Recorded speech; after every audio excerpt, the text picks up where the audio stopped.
Précédemment, les immenses plaines de Russie. Le transsibérien a commencé son voyage. Première rencontre avec les passagers. En coulisses, les employés sont aux petits soins.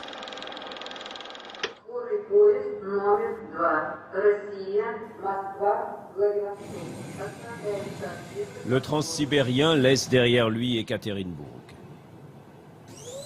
Depuis le départ hier de Moscou, Genia et Lida, nos deux hôtesses, ont vite trouvé leur rythme de croisière, comme leurs passagers.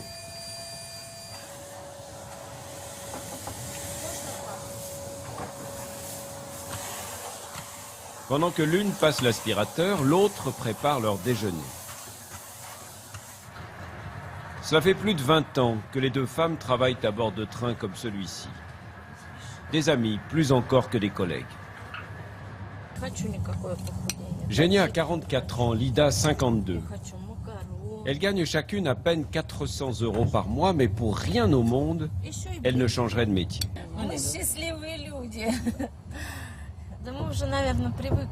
Nous, on est des gens heureux. On est un peu comme des tziganes, toujours sur les routes. Et puis, si on arrêtait, ça nous ferait de la peine d'abandonner nos passagers. Les jeunes qui viendraient travailler à notre place, vous croyez qu'ils s'en occuperaient aussi bien que nous? Cela fait 3 jours et 2 nuits maintenant que nous sommes partis.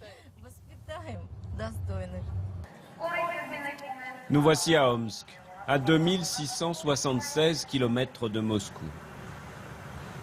Et ici, comme dans toutes les gares le long du parcours, à chaque arrêt, on vérifie l'état du train. Ça, c'est le travail de Sacha et de son équipe.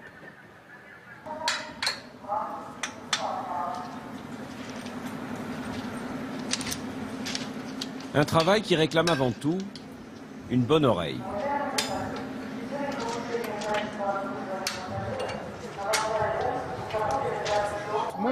Rien qu'au bruit, on arrive à savoir si l'essieu est bien tenu ou pas. Et vous faites ça pour tout le train? Tout le train, oui. Sur chaque bogie, comme ici, on vérifie la fixation de l'essieu. Au moindre doute, le wagon défectueux est détaché, remplacé au plus vite et envoyé ici. Entretien, peinture, réparation, plus de 300 wagons passent chaque année par cet atelier. Pas uniquement ceux du transsibérien, ceux de tous les trains qui circulent dans la région, et ils sont nombreux. On s'attend à ne trouver ici que des hommes, mais on se trompe. Elena travaille à l'atelier depuis 6 ans, elle vérifie la qualité des soudures. J'ai d'abord travaillé comme hôtesse dans les trains, mais finalement, j'ai demandé à changer. Ah bon? Pourquoi? Je sais pas. Pour pouvoir rentrer chez moi tous les soirs, par exemple. Il y a une autre Elena dans l'atelier. Pour la voir, il faut lever les yeux. C'est elle, là-haut, dans sa cabine. Longtemps, elle a travaillé dans une usine sidérurgique. Et puis un jour, elle aussi, elle a choisi les trains.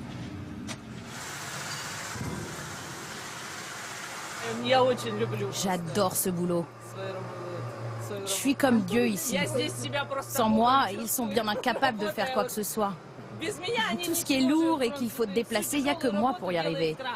Je suis la plus forte de l'atelier, moi. Tous les 10 ou 15 ans, ce sont les rails et les traverses qu'il faut remplacer. Les conditions, heureusement, ne sont plus les mêmes qu'à la fin du 19e siècle, quand le tsar décida qu'il fallait coûte que coûte relier Moscou à Vladivostok. Plus de 9000 km de voies posées à travers la Sibérie. Les machines aujourd'hui facilitent le travail des hommes. Mais il reste le climat, les hivers longs et froids. Alors l'été, on met les bouchées doubles.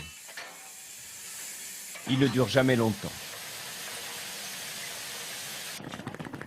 Sur le quai de la gare de Omsk, Sacha et ses collègues ont terminé leur inspection. Le transsibérien peut repartir. Demain, nous arriverons à Irkoutsk. Et c'est à bord d'un autre train, un train à vapeur, que nous découvrirons les splendeurs du lac Baïkal.